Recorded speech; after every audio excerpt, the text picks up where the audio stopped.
ಶಿವನವಲೆಂದು ಬಾಗಿ ನಮಿಸಿಕೊಂಡಾಡಿ ಶರಣಾಗಿ ನಿಲ್ಲಿಹೆವು ನಾವು ನಗವೇ.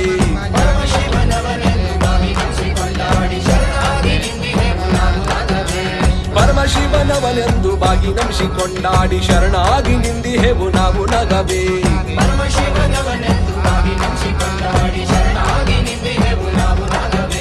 ಪರಮಾನೆಂದು ತಿಳಿದು ಅವನ ಪಾದ ಸೇವೆ ಮಾಡದೆ, ಪರಮನೆಂದು ತಿಳಿದು ಅವನ ಪಾದ ಸೇವೆ ಮಾಡದೆ ಕೊರಳೇರಿ ಕುಳಿತಿಹುದು ಏಕೆ ನಾಗವೇ.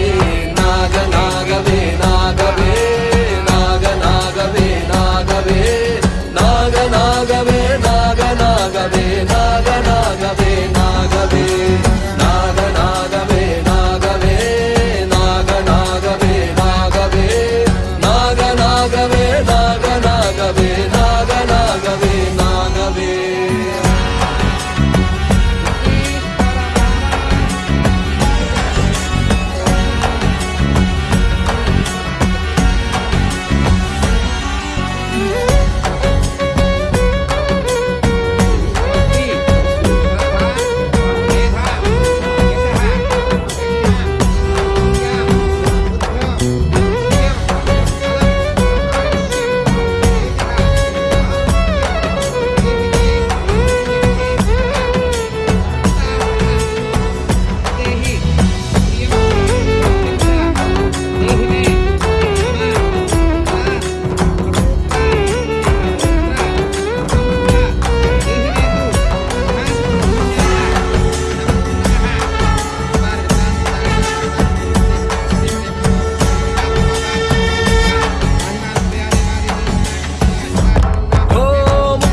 ಶಿವನ ಮೂರು ಜಗವತಿಯ ದಯ್ಯನ ಕಾಲಿಗೆ ಬಿದ್ದೆವು ನಾವು ನೋಡು ನಾಗವೇ. ಮುಕ್ಕಣ್ಣ ಶಿವನ ಮೂರು ಜಗವತಿ